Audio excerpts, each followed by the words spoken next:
এখন দিতাম না।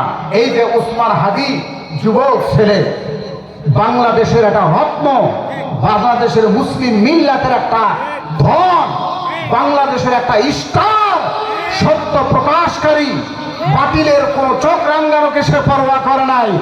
তাই সেই ওসমান হাদিকে আমরা বলতে চাই, হে ভাই, তুমি জান্নাতের মেহমান হয়ে গেছো। আল্লাহ তোমাকে শহীদের মর্যাদা দিয়েছেন।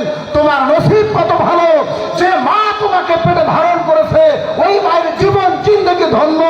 যে বিবি তোমার সঙ্গিনী হয়ে তোমাকে সহযোগিতা করেছেন দেশের পক্ষে কথা বলতে, ওই বিবি তার স্বামী হিসেবে পাওয়া আপনাকে, তার জীবনটা ধন্য। কলিজার টুকরা ফুটফুটে একটা ছেলে আছে। আমরা দোয়া করি আল্লাহ পাক তার আপনজন স্বজনদেরকে যেন সবরে জামিল ইখতিয়ার করা তৌফিক মাহবুব দান করেন। চিৎকার মেরে বলেন আমিন।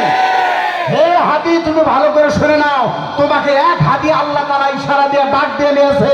তোমার প্রাণটা আল্লাহ পছন্দ করেছে, তোমার জানটা আল্লাহ পছন্দ করে দিয়েছে। এই বাংলার মধ্যে লক্ষ হাদির জন্ম যেন আল্লাহ তাআলা দিয়ে দেয়। জোরে বলেন আমিন। এই জন্য সত্যকে যারা বুকে ধারণ করে চলে, যারা সত্য বলতে অভ্যস্ত, সত্য মানতে অভ্যস্ত, যারা মিথ্যার সঙ্গে নিজেকে মিশিয়ে দেয় না, তারা কখনো মৃত্যুকে ভয় পায় না। কথা বলেন ঠিক কিনা? একজন যুবক মানুষ ওসমান হাদির জন্য আমরা দোয়া করি, হে মহান প্রভু, দয়াময় মাহবুব, ওসমান হাদিকে আল্লাহ তুমি জান্নাতের সর্বোচ্চ মাকামটা তার জন্য বরাদ্দ করে দাও। যারা আমিন বললো না, ওরা কেউ দোয়াটা করার দরকার ছিল না? বলেন না কেন আমিন?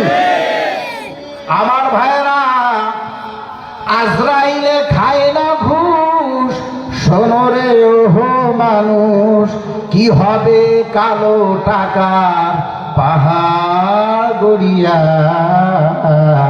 আইসো খালি যাইবা খালি 3 টুকরা কাপড় লইয়া, আইসো খালি যাইবা খালি মাত্র 3 টুকরা কাপড় লইয়া।